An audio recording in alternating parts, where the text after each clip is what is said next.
Vamos ao livro de Atos, no capítulo 1, dos versículos 6 a 11. Ascensão,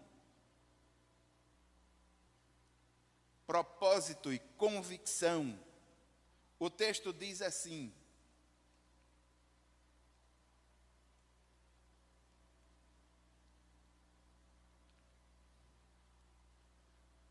ele não está indo para frente. Ele volta. Amém. Pronto, vamos lá. O texto diz assim: certa ocasião, enquanto comia com eles, deu-lhes esta ordem: não saiam de Jerusalém, mas esperem pela promessa de meu Pai, da qual lhes falei, pois João batizou com água, mas dentro de poucos dias vocês serão batizados com o Espírito Santo. A partir do versículo 6 agora. Então os que estavam reunidos lhe perguntaram: Senhor, é neste tempo que vais restaurar o reino a Israel? Ele lhes respondeu: não lhes compete saber os tempos ou as datas que o Pai estabeleceu pela sua própria autoridade, mas receberão poder quando o Espírito Santo descer sobre vocês, e serão minhas testemunhas em Jerusalém, em toda a Judeia e Samaria, e até os confins da terra. Tendo dito isto, foi elevado às alturas. Enquanto eles olhavam, e uma nuvem o encobriu da vista deles, e eles ficaram com os olhos fixos no céu, enquanto ele subia. De repente surgiram diante deles 2 homens vestidos de branco, que lhes disseram: Galileus, por que vocês estão olhando para o céu? Este mesmo Jesus, que dentre vocês foi elevado aos céus, voltará da mesma forma como o viram subir. Amém. Louvado seja Deus. Curve sua cabeça por um instante, vamos orar. Pai eterno e santo, Deus poderoso, nós queremos colocar, Senhor, essa porção da Tua palavra lida, e te pedimos, Deus, no nome de Jesus, que o Senhor a ilumine em nossas mentes, em nossas vidas, em nosso coração, que haja vida gerada de Ti, vida espiritual. Pai eterno e santo, nós oramos no nome de Jesus. Amém, amém. Irmãos, na quarta-feira próxima passada, nós fizemos a introdução para o estudo do livro de Atos. E lá naquele momento, nós vimos a importância da ressurreição de Jesus para a doutrina cristã. A importância da ressurreição de Jesus para a doutrina cristã. E no versículo 5, mais propriamente, havia uma promessa. A promessa do batismo como Espírito Santo aos discípulos, uma orientação última do Senhor Jesus para eles. Hoje nós vamos ver a continuidade deste assunto.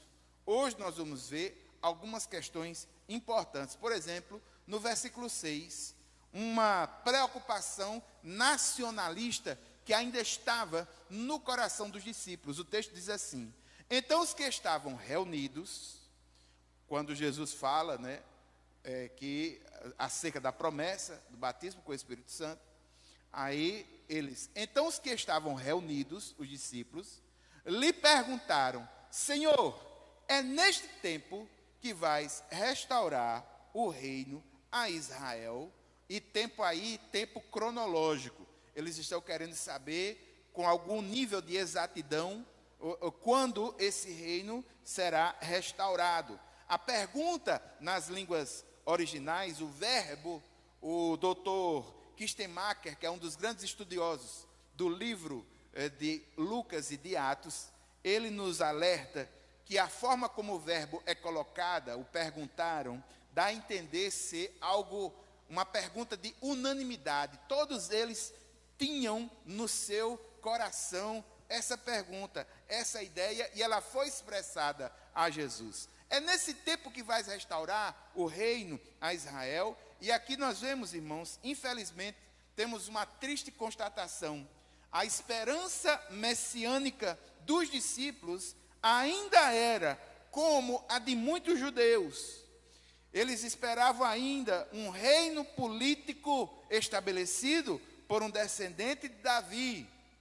Os discípulos ainda estão pensando em termos de um reino político da nação de Israel, do qual o Jesus ressurreto, o que lhes impressionara muito, esse Jesus seria o seu rei terreno.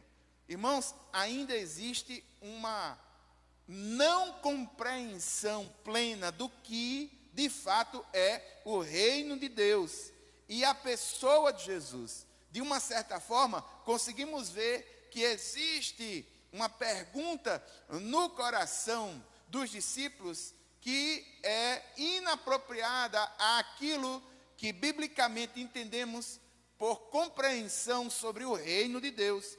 E isso não é de agora, isso é de longo tempo. Irmãos, eu quero lembrar aos irmãos que esse sentimento nacionalista, essa questão do estabelecimento de um reino, de um rei, tendo Israel como nação primordial, fundamental, isso é algo que não é de hoje, isso é uma coisa antiga. Eu lembro aos irmãos que Jesus, como Messias, ele mesmo não foi profundamente compreendido. Eu lembro aos irmãos que João Batista, quando começa no seu ministério, que ele vê Jesus. No livro de João nos diz que ele aponta para Jesus, esse é o Cordeiro de Deus que tira o pecado do mundo. Ele tinha aquela convicção de que ele deveria diminuir, que Jesus deveria crescer, de que ele era o noivo. Ele tinha essa compreensão, mas em um dado momento, quando João Batista foi preso, no livro de Mateus, no capítulo 11, os versículos 2 e 3, lá nos mostram que João Batista enviou seus discípulos a Jesus, perguntando se Jesus era o Messias, ou eles deveriam esperar outro. E Jesus lhe dá uma resposta a João Batista, dizendo, vá dizer a João Batista que os cegos veem, os coxos andam. Jesus explica a João Batista com essa resposta que ele era o Messias esperado, só não era o Messias que ele tinha a ideia, ou como ele esperava. Ele não era um Messias político, ele era um Messias de um reino maior, mais profundo, espiritual, não desta terra. Eu quero lembrar aos irmãos que essa ideia de reino fascina as pessoas.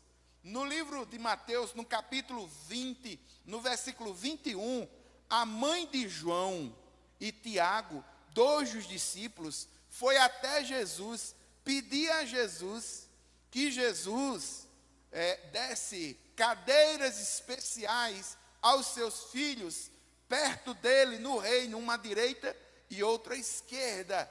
A fascinação pelo poder, pelo domínio, pelo reino. Eles tinham a preocupação, irmãos, com posições. A gente vê, por exemplo, que em um certo momento, no livro de Mateus, no capítulo 18, Jesus pega uma criança e mostra para eles o que é um posicionamento no reino de Deus, dizendo que quem quiser ser grande deveria ser como aquela criança. No livro de Lucas, no capítulo 22, dos versículos 24 até 30, os discípulos estão discutindo quem seria o maior nesse reino. E o Senhor Jesus vai e fala que o maior é aquele que serve. Ou seja, tem uma ideia equivocada sobre o reino de Deus. E nesse momento aqui, depois que eles veem Jesus venceu a morte, ressurreto, conversando com eles, eles olham para a sua história. Quero lembrar aos irmãos que o povo judeu, ele já foi, digamos assim, vítima, já foi aprisionado por diversos povos ao longo da história. Se você observar, você vai ver que eles foram cativos do Egito, da Síria, da Babilônia, da Pérsia, da Macedônia, Grécia, e agora estão cativos dos romanos. E a pergunta a eles, desse Jesus, que ele mesmo disse que os discípulos haveriam de julgar as nações, os discípulos agora perguntam, Senhor, é nesse tempo que que vai restaurar o reino de Israel, como nos tempos antigos, quando Davi unificou tudo. Aquele era o tipo de rei que eles tinham na sua cabeça. A resposta que Jesus dá é uma resposta muito forte. Jesus diz o seguinte: ele lhes respondeu: não lhes compete saber os tempos ou as datas que o Pai estabeleceu pela sua própria autoridade, mas receberão poder quando o Espírito Santo descer sobre vocês, e serão minhas testemunhas em Jerusalém, em toda a Judeia e Samaria e até aos confins da terra. O que nós temos aí é algo fantástico. Os apóstolos, eles queriam saber acerca do futuro, mas, irmãos, o futuro pertence a Deus. E aqui algo tremendo. Jesus responde a eles: olha, não é competência de vocês saber os tempos e as datas. Essa expressão é maravilhosa, porque Jesus utiliza aí duas palavras destinadas a tempo: Cronos, que seria uma ideia de tempo cronológico, e Kairos, que é aquela ideia de momento oportuno vindo do Senhor. E Jesus está dizendo a eles, em tempos e datas, não compete a vocês, discípulos, saber nem Kairos, nem o cronológico, nem o de Deus, nem o Cronós, que é o tempo cronológico, nenhum nem outro, o tempo exato. O tempo exato que o Pai estabeleceu. A ideia do verbo estabelecer é aquela ideia de reserva pela sua própria autoridade. Autoridade aqui, exousia, aquela ideia de autoridade plena. Ele tem autoridade para isso. E aqui uma coisa interessante, irmãos, nesse texto, é que Jesus não diz, não compete, ele não fala meu Pai. Agora, nesse momento, já diante dos discípulos, ele diz o Pai, entendendo que os discípulos nele, em Cristo Jesus, são filhos de Deus. Então ele não coloca meu Pai, ele coloca o Pai. Irmãos, Jesus não diz aqui que ele é ignorante acerca do futuro. Ele quer dizer que os discípulos não têm o direito de saber aquilo que lhes está reservado, mas é de competência do Pai. O Pai é quem tem essa capacidade. E o objetivo de Jesus aqui, nitidamente, não é reprová-los, mas é ensiná-los. Tanto é que no versículo 8, quando ele complementa isso, ele dá uma notícia fantástica, que é nada mais, nada menos que a chave do livro. Mas aqui a gente tem algo já para que nós possamos alegrar o nosso coração. Irmãos, Deus tem pleno controle do calendário dos acontecimentos mundiais. E ele vai levar tudo ao seu destinado fim. Como eu falei lá, quando estava falando sobre Apocalipse, nós precisamos resgatar a ideia de que o Senhor Deus é aquele que conduz a história, e conduz a história para um objetivo, para um fim, para um plano por ele determinado. E aqui nós nos deparamos com o versículo 8, que é o versículo chave para a compreensão do livro de Atos. Receberão poder quando o Espírito Santo descer sobre vocês, serão minhas testemunhas em Jerusalém, em Judeia e Samaria e até aos confins da terra.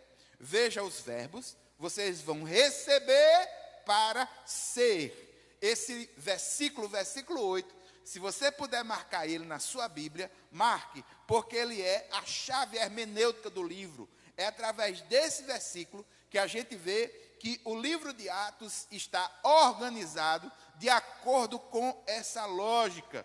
Se você pegar algumas Bíblias, você vai ver que elas têm, no livro de Atos, uma divisão em duas partes.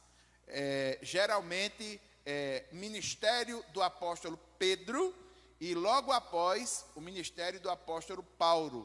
Essa divisão, ela é boa? É, mas a divisão baseada na chave hermenêutica, que é o versículo 8, é uma divisão mais interessante, mais completa, e ela auxilia a entender algumas questões, inclusive questões polêmicas do livro de Atos. É a divisão chamada divisão geomissionária. O livro de Atos é a expansão do Evangelho. Então, o Evangelho ele vai se expandindo. E essa expansão que aí é colocado, vocês serão testemunhas em Jerusalém, um local, Judeia e Samaria, outro local, os confins da terra, outro local. Essa perspectiva nós conseguimos perceber no livro de Atos. O livro de Atos, do capítulo 1 ao capítulo 7, vai relatar tudo aquilo que ocorre em Jerusalém.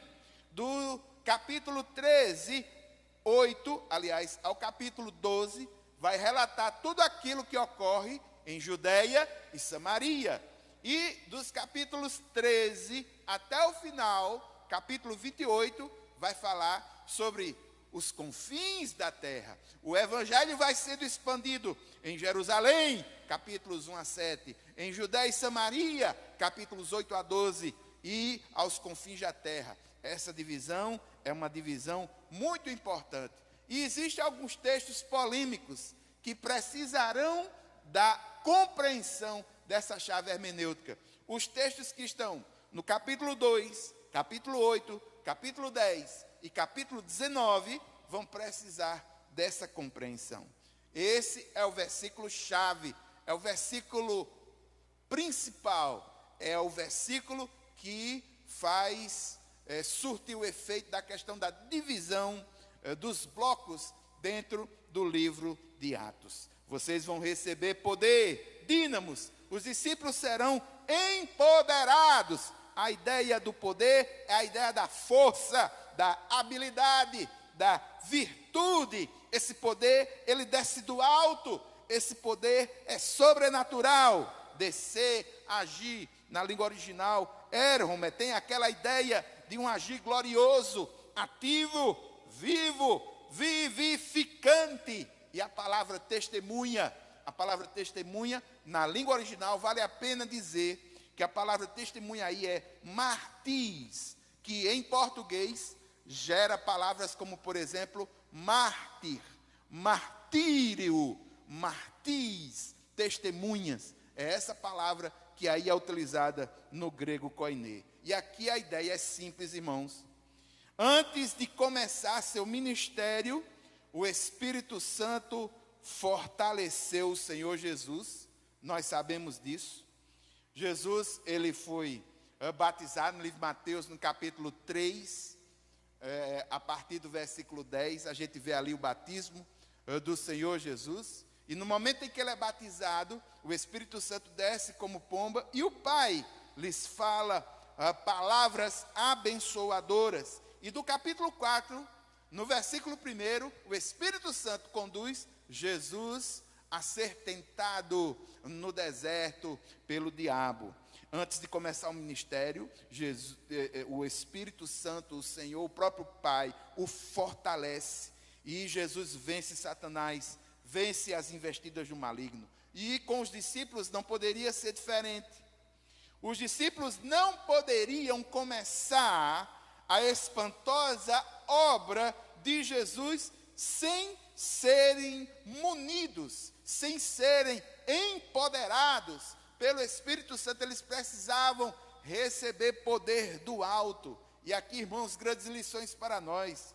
Testemunhar é prerrogativa de quem viu ou experimentou alguma coisa. O cristão, irmãos, depende do Espírito Santo. Na nossa própria força, nós não somos nada, nem mesmo cristãos. Não há capacidade na carne para agradar a Deus. Eu gostaria de convidar você a que você abrisse a sua Bíblia agora, no livro de Romanos, no capítulo 8, dos versículos 1 a 8. Veja o texto como é forte e afirma isso que eu estou dizendo. Nas nossas condições humanas, na nossa carnalidade, não podemos agradar a Deus. Romanos 8, a partir do versículo 1, diz assim: portanto, agora já não há condenação para os que estão em Cristo Jesus, porque por meio de Cristo Jesus, a lei do Espírito de vida me libertou da lei do pecado e da morte, porque aquilo que a lei fora incapaz de fazer, por estar enfraquecida pela carne, Deus o fez, enviando o seu próprio Filho, à semelhança do homem pecador, como oferta pelo pecado, e assim condenou o pecado na carne, a fim de que as justas exigências da lei fossem plenamente satisfeitas em nós, que não vivemos segundo a carne, mas segundo o Espírito. Quem vive segundo a carne tem a mente voltada para o que a carne deseja, mas quem vive de acordo com o Espírito tem a mente voltada para o que o Espírito deseja. A mentalidade da carne é morte, mas a mentalidade do Espírito é vida e paz. A mentalidade da carne é inimiga de Deus, porque não se submete à lei de Deus, nem pode fazê-lo. Quem é dominado pela carne não pode agradar a Deus. É isso que o texto bíblico diz. Romanos 8, 8.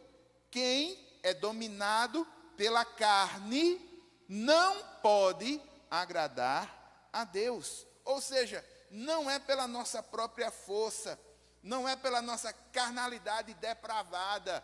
Nós precisamos fazer as coisas do Senhor no poder do Senhor. Testemunha aqui, Marte, é testemunhar, é aquele que testemunha, irmãos, até as últimas consequências. O poder do Senhor não é para o uso próprio, para a autopromoção. O poder do Senhor é capacitação de Deus para o cumprimento da missão. Não é obtido por causa da obediência à lei, não é obtido porque somos bonzinhos, não é por causa dos nossos próprios méritos, mas é a graça do Senhor sobre nossas vidas. Somente por intermédio do poder e da morada do Espírito Santo é que os discípulos serão capazes de testemunhar Jesus. O testemunho eficiente, irmãos, só pode ser levado a cabo onde o Espírito Santo estiver presente. E onde o Espírito está presente, sempre haverá testemunho cristão eficiente. Aí, depois disso, ele é levado aos céus. Veja o que é que o texto diz. Tendo dito isto, foi elevado às alturas. Enquanto eles olhavam, os discípulos, foi elevado às alturas enquanto eles olhavam. E uma nuvem o encobriu da vista deles. E aqui, irmãos, algo fantástico para nós. Esse momento é o momento da ascensão do Senhor Jesus. No final do Evangelho de Lucas, no capítulo 24, no final do capítulo 24, nós temos um relato, o mesmo evento relatado com menos detalhes, digamos assim. Aqui nós temos esse relato. Eu descobri, irmãos, que no passado, as igrejas, no passado, celebravam liturgicamente esse momento. É o momento da ascensão de Jesus, e esse momento tem nome. Era celebrada a entronização de Jesus. Jesus, ele era, como se ele estivesse encerrando a sua missão concluída, e agora ele volta ao Pai, e lá ele é entronizado. Ou seja, ele está no trono à direita, à destra do Pai. A igreja antigamente celebrava esse momento. Eu não estou dizendo aqui essa igreja nossa. Eu estou dizendo a cristandade no seu sentido mais amplo. Lá, eu acho que pelos idos da primeira parte da Idade Média, alguma coisa assim, eles celebravam a ascensão e a entronização de Jesus. Por que, irmãos, eles celebravam isso?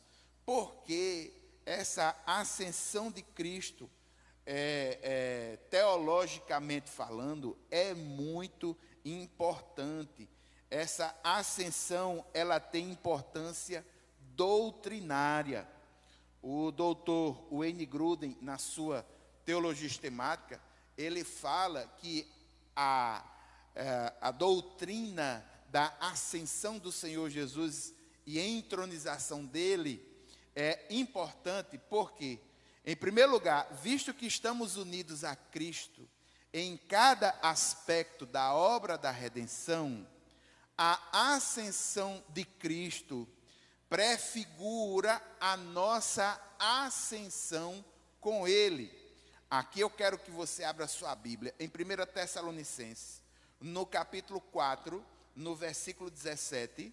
1 Tessalonicenses, no capítulo 4, no versículo 17, o texto diz assim, 16 diz: pois dada a ordem com a voz do arcanjo e o ressoar da trombeta de Deus, o próprio Senhor descerá dos céus, e os mortos em Cristo ressuscitarão primeiro. Depois, nós, os que estivermos vivos, seremos arrebatados com Ele nas nuvens, para o encontro com o Senhor nos ares, e assim estaremos com o Senhor para sempre. Ou seja, o Senhor Jesus, na sua ascensão corpórea, Ele está num corpo glorioso, prefigura aquilo que um dia haverá de acontecer com cada um de nós, os que cremos. Se nós estivermos mortos, haveremos de ressuscitar em corpo glorioso, porque Ele já venceu. É obra da redenção. Ele está entronizado. Hebreus no capítulo 12, nos versículos 1 e 2, nós temos o seguinte: portanto também nós, uma vez que estamos rodeados por tão grande nuvem de testemunhas, as nuvens de testemunha são os heróis da fé, que estão no capítulo 11, livremo-nos de tudo que nos atrapalhe do pecado que nos envolve, e corramos com perseverança a corrida que nos é proposta, tendo os olhos fitos em Jesus, autor, ou seja, Ele, é nele que isso se resolve, nele encontra propósito, né? E Ele é o consumador da nossa fé. Ele, pela alegria que lhe fora proposta, suportou a cruz, desprezando a vergonha, e assentou-se à direita do trono de Deus. É cumprimento, irmãos. Ele venceu, prefigura nele tudo aquilo que em tese ocorrerá a nós. No Evangelho de João, no capítulo 14, dos versículos 1 a 3, nós temos verdades aí fantásticas. Jesus nos diz o seguinte: não se perturbe o coração de vocês, creiam em Deus, creiam também em mim. Na casa de meu pai há muitos aposentos. Se não fosse assim, eu teria dito a vocês: vou preparar lugar para vocês. E quando eu for e preparar lugar, voltarei e os levarei para mim, para que vocês estejam onde eu estiver. Que vocês estejam onde eu estiver. Ele subiu, está à destra do Pai. Ele virá buscar a sua igreja. Vamos ter um corpo glorioso.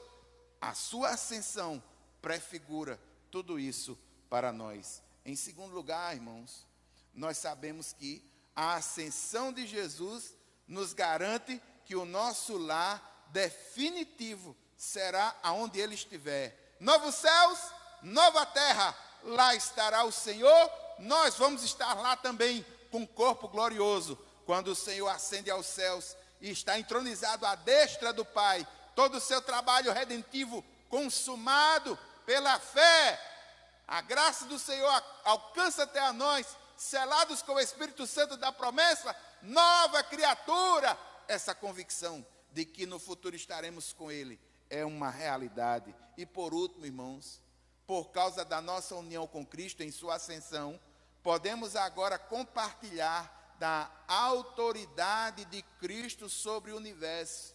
E no futuro, a compartilharemos ainda mais plenamente. Jesus, no livro de Mateus, Jesus diz: todo o poder me foi dado no céu e na terra. Aí ele passa a missão aos discípulos: ide por todo mundo, pregar o evangelho a toda criatura, batizando-os em nome do Pai, do Filho e do Espírito Santo. Ele comissiona, baseado na sua autoridade. Essa autoridade, pelo fato da ascensão, pelo fato dele estar entronizado, essa autoridade chega até nós e pregamos em nome dele com a autoridade delegada por ele. Efésios capítulo 2. Efésios capítulo 2, no versículo 6. Paulo vai dizer o seguinte: Deus nos ressuscitou com Cristo e com ele nos fez assentar nas regiões celestiais em Cristo Jesus. Deus nos ressuscitou com Cristo e com ele nos fez assentar nas regiões celestiais. Nós compartilhamos dessa autoridade que o Senhor recebe. No livro de Efésios ainda, no capítulo 6, no versículo 12, nós temos a maravilhosa verdade espiritual. O texto diz: a nossa luta não é contra seres humanos, mas contra poderes e autoridades, contra os dominadores deste mundo de trevas, contra as forças espirituais do mal nas regiões celestiais.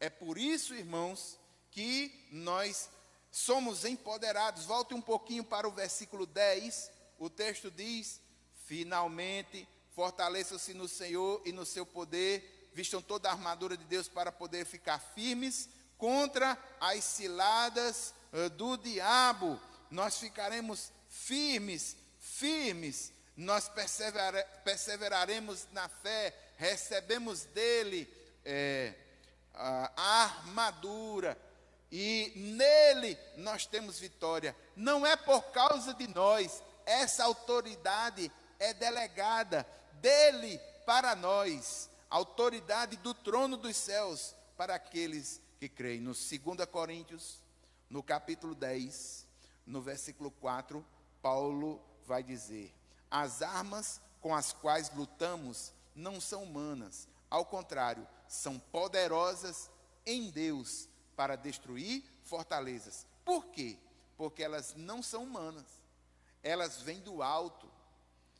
Nós recebemos poder e somos empoderados no Espírito Santo com autoridade delegada do trono.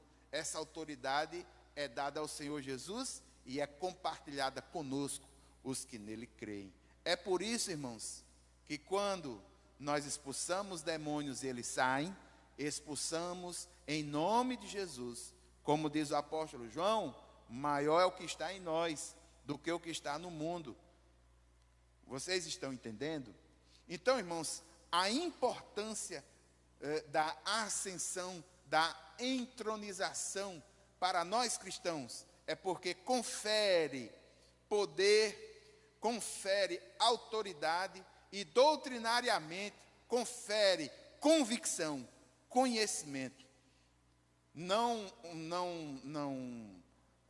O objetivo grande de estudar Atos é que a gente possa crescer de forma equilibrada, com equilíbrio. Equilíbrio entre graça e conhecimento. Equilíbrio entre a palavra de Deus e o poder do Senhor em nossa vida. E nós precisamos entender que somos dependentes do Senhor e da autoridade que Ele delega a cada um de nós. E essa autoridade passa pela ressurreição, essa autoridade passa pela ascensão. Jesus está nos céus, à destra do Pai. Segue o texto, versículos 10 e 11. Eles ficaram com os olhos fixos no céu, enquanto ele subia.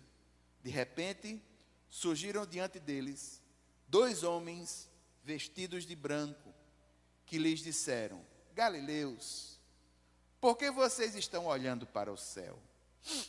Esse mesmo Jesus, que dentre vós foi elevado aos céus, voltará da mesma forma como o viram subir. Louvado e engrandecido seja o nome do Senhor. Irmãos, depois da ascensão de Jesus, Lucas, no capítulo 24, o versículo 32, lá nos mostra que os discípulos, eles retornam a Jerusalém.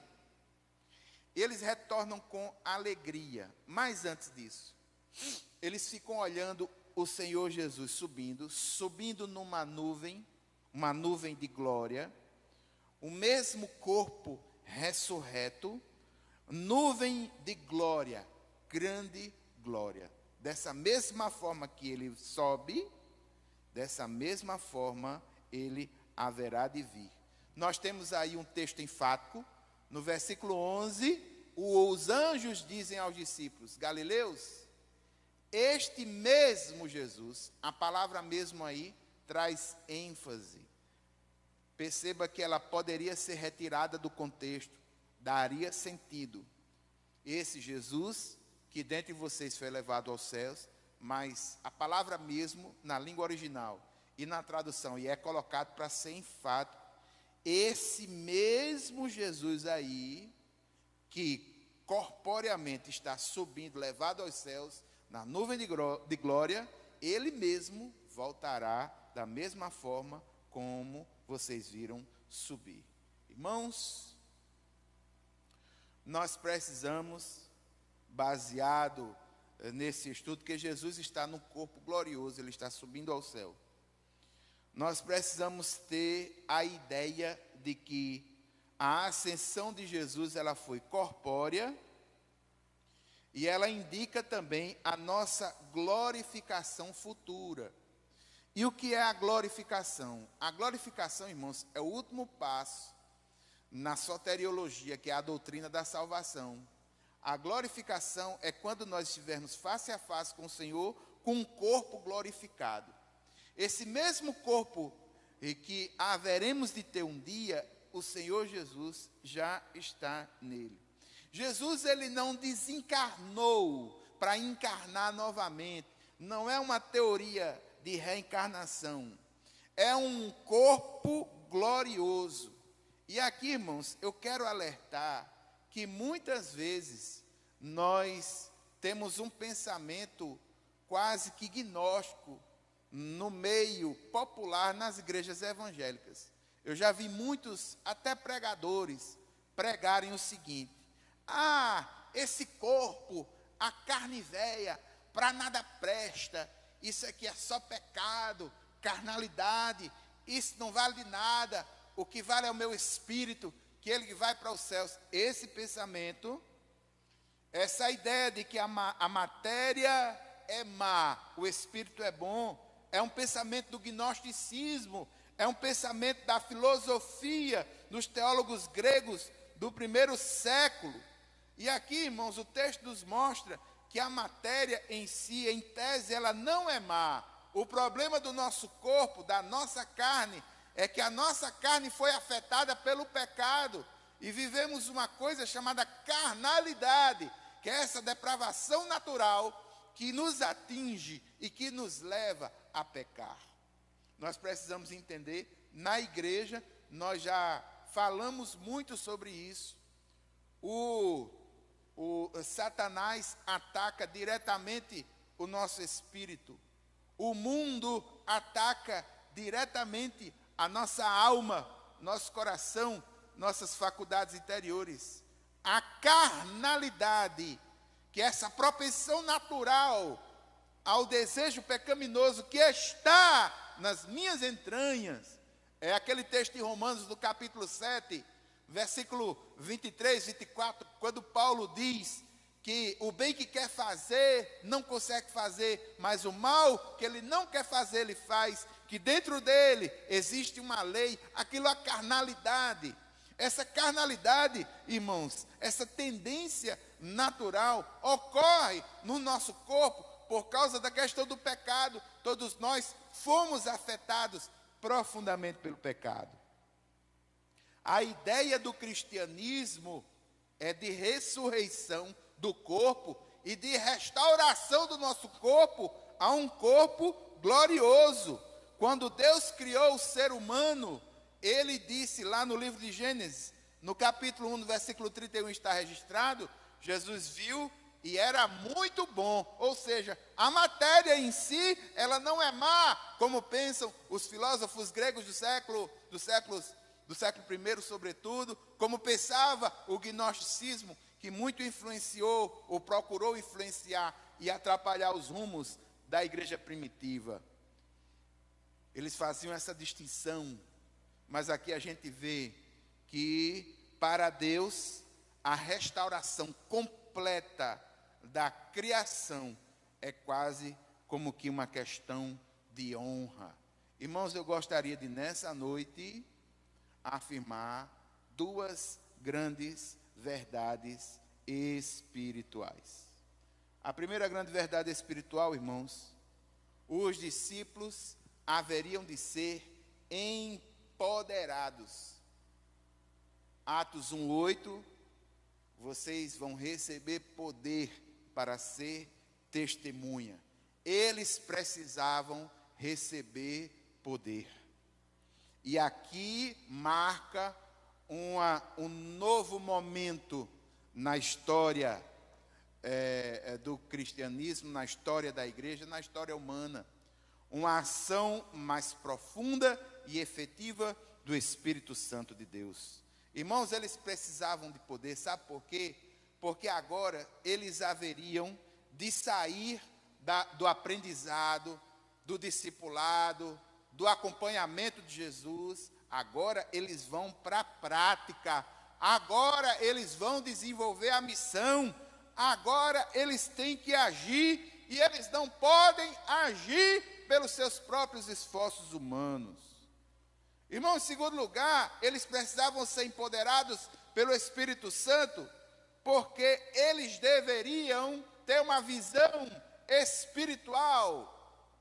Eles deveriam ter um coração quebrantado, perdoador. Se você prestar atenção, em Atos 1:8 diz, Judéia,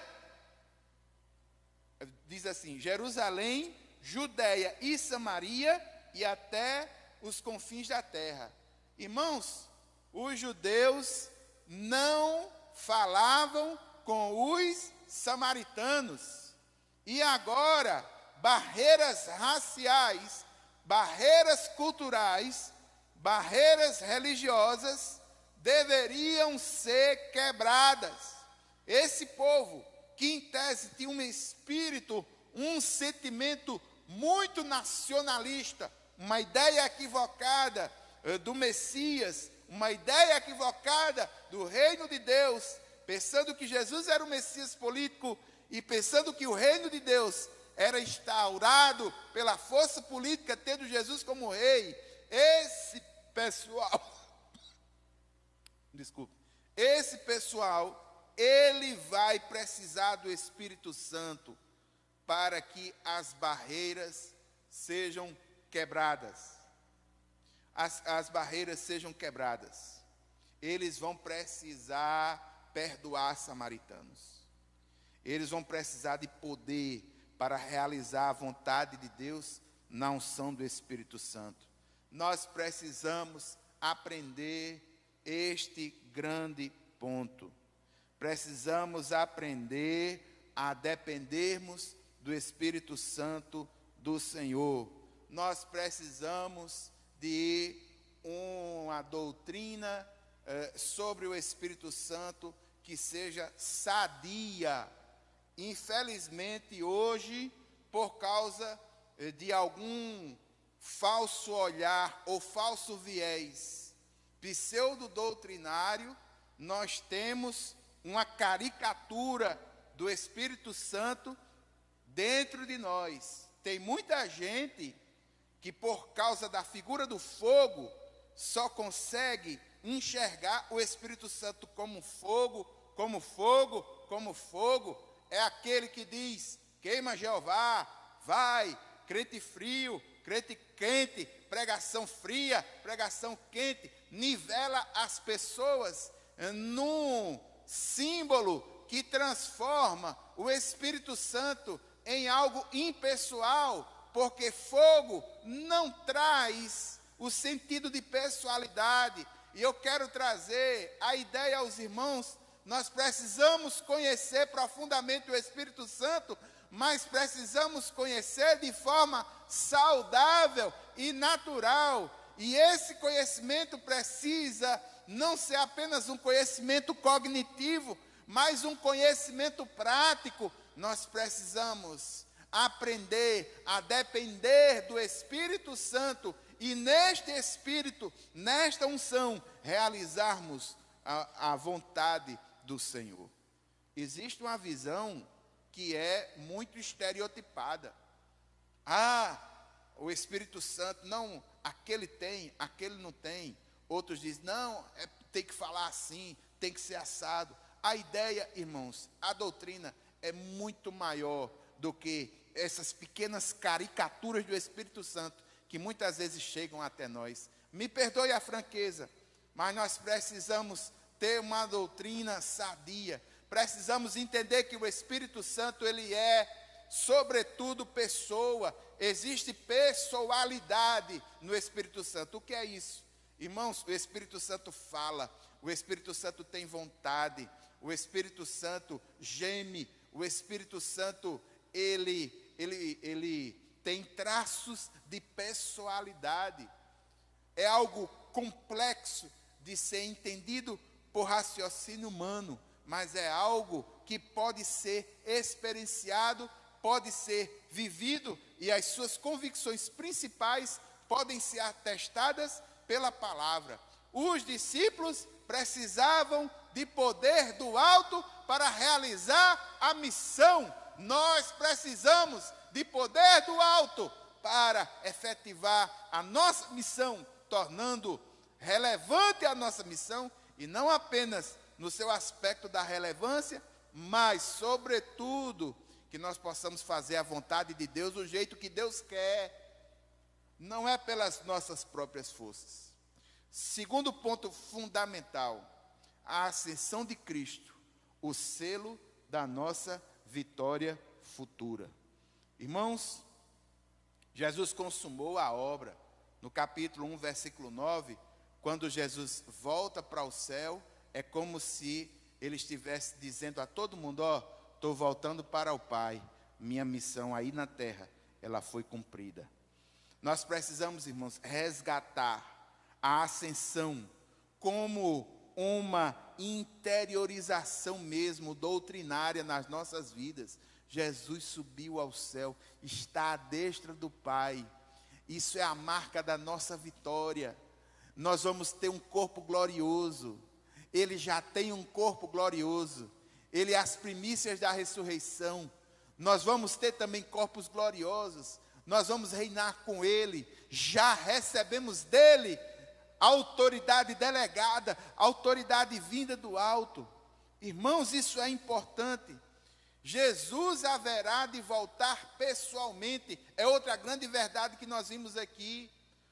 Os anjos alertam aos discípulos: este mesmo Jesus que você está vendo subir, esse mesmo Jesus, ele vai voltar. Ele vai voltar. Mais uma vez, a gente viu, nós vimos essa temática em Apocalipse, e aqui a gente vê novamente em Atos. Jesus haverá de voltar. Precisamos ter uma perspectiva equilibrada da vida.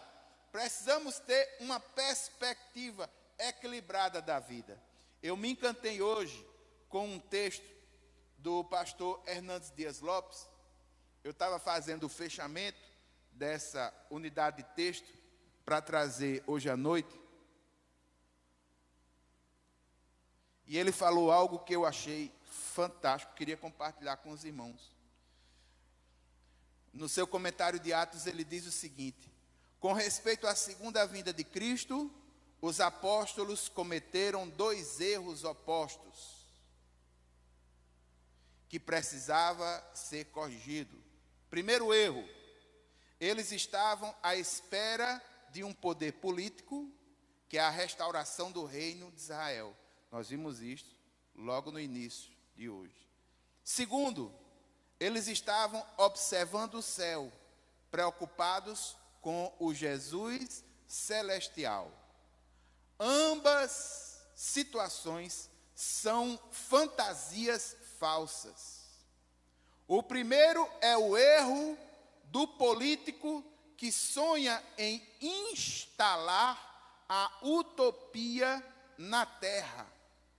O segundo é o erro do pietista, que sonha apenas com os prazeres celestiais. Ou seja, nós podemos incorrer em um desses 2 problemas na nossa vida cristã.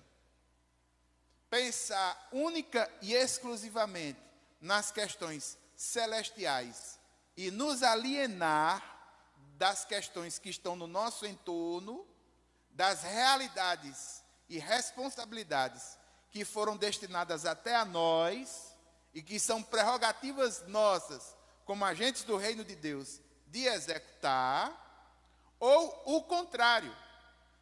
Nós podemos pensar que a nossa vida, ela é única e exclusivamente terrena, e vivermos para implantar essas questões sociais, políticas, pela nossa própria força, pensando que através disso nós vamos mudar alguma coisa e esquecer dos valores eternos e esquecer das questões do Senhor espirituais.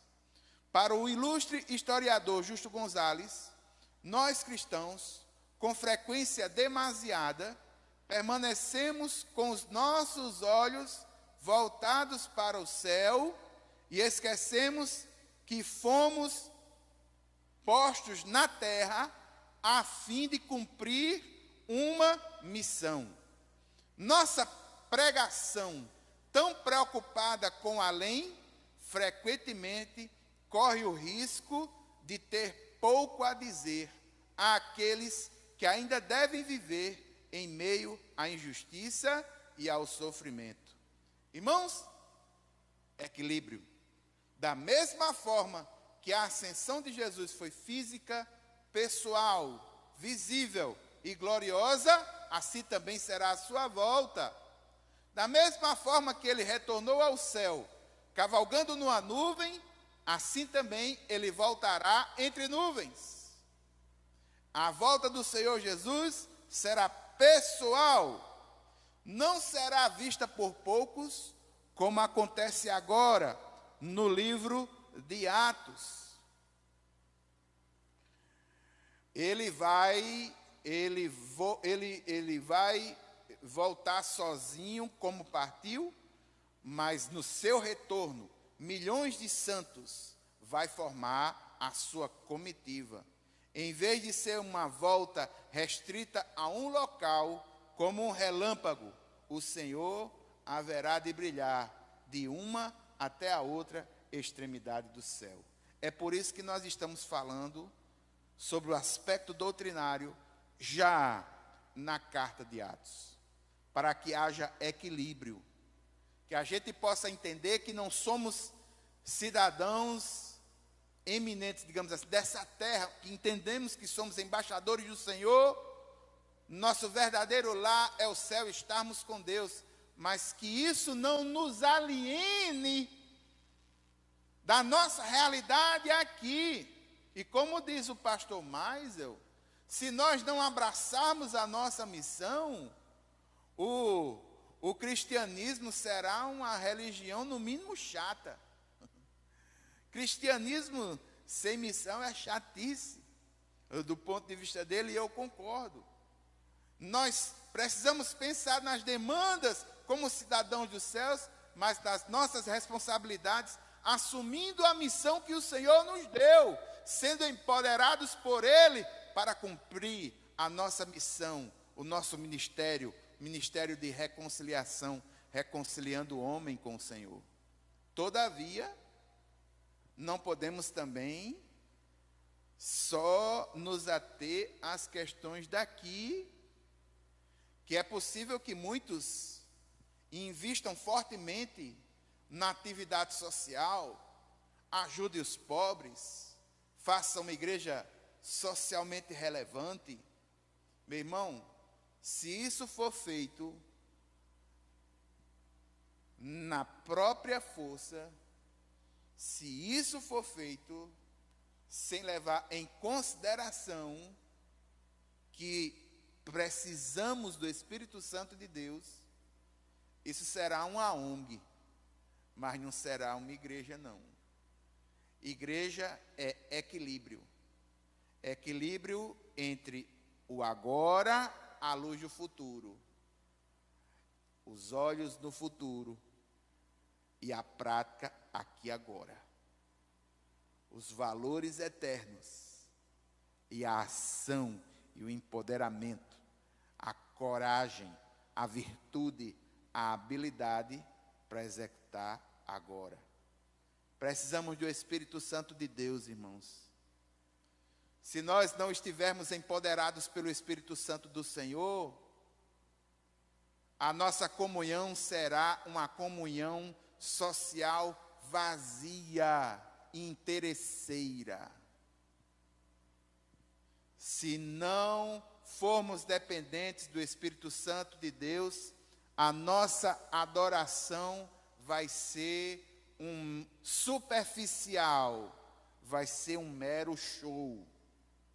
Se não formos dependentes do Espírito Santo de Deus, permitir que Ele atue em nossas vidas, os nossos ensinamentos não haverão de serem interiorizados, transformados em atitudes santas. Será apenas conhecimento intelectual, teológico e bíblico, sem vida alguma.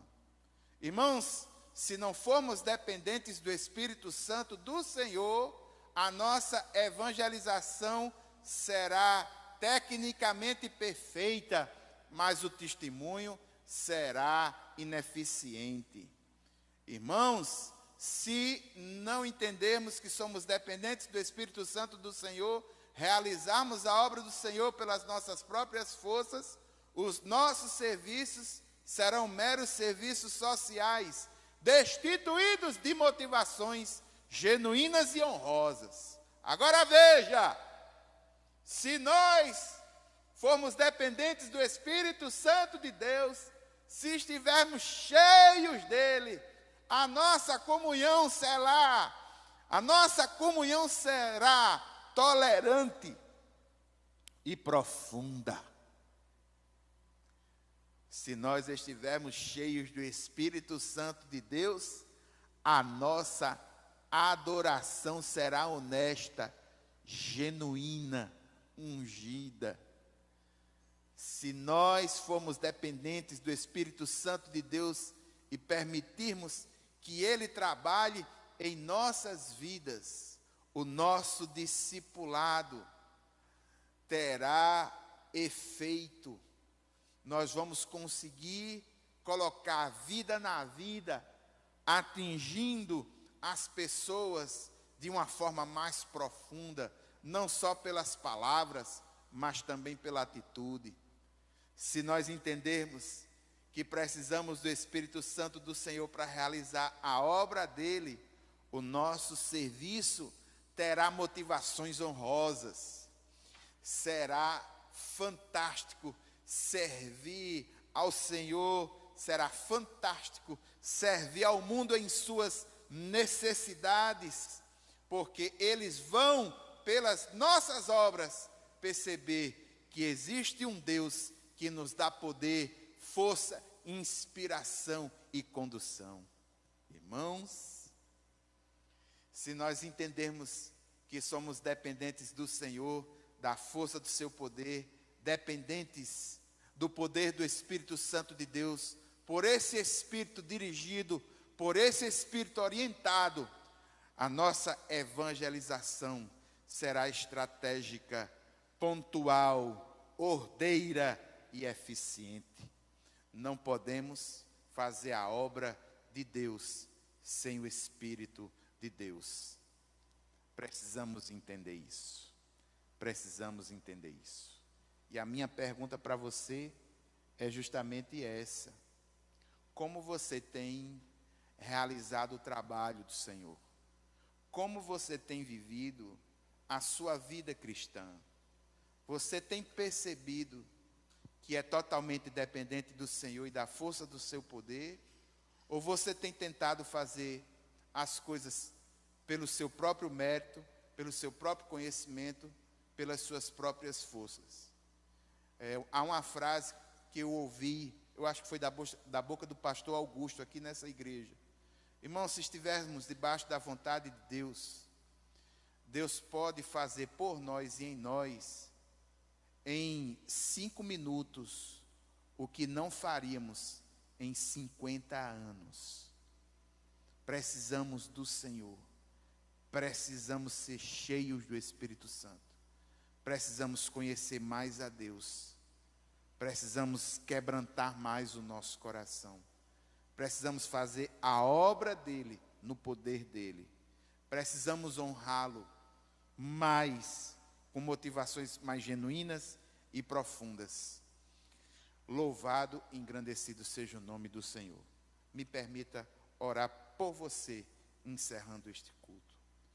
Pai eterno e santo, Deus poderoso, nesse momento, Senhor, nós queremos clamar a Ti, entendendo, Pai, que nada na Tua obra podemos fazer pelas nossas próprias forças.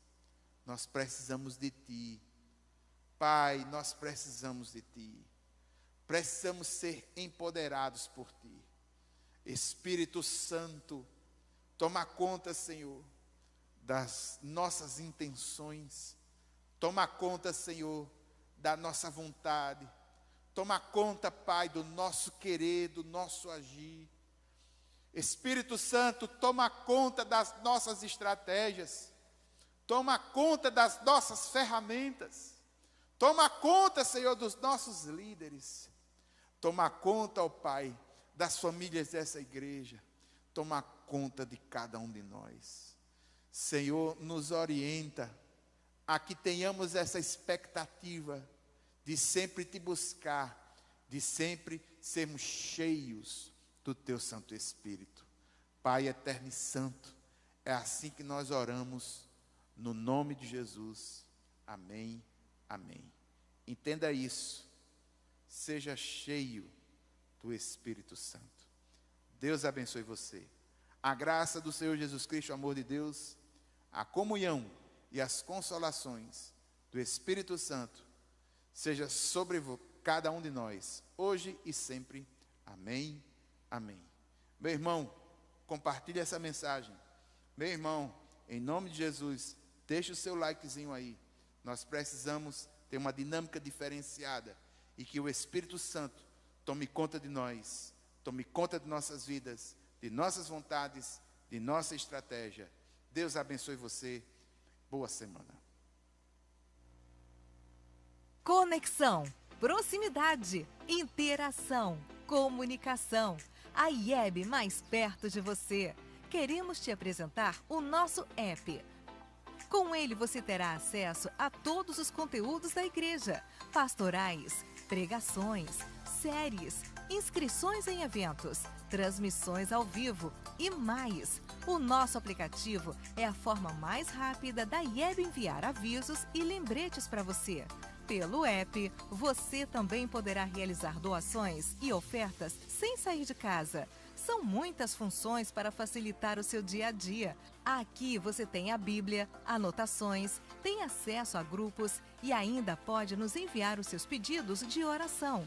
E aí, gostou? Então baixe agora aí no seu celular. Disponível para Android e iOS. A IEB quer ficar cada vez mais perto de você.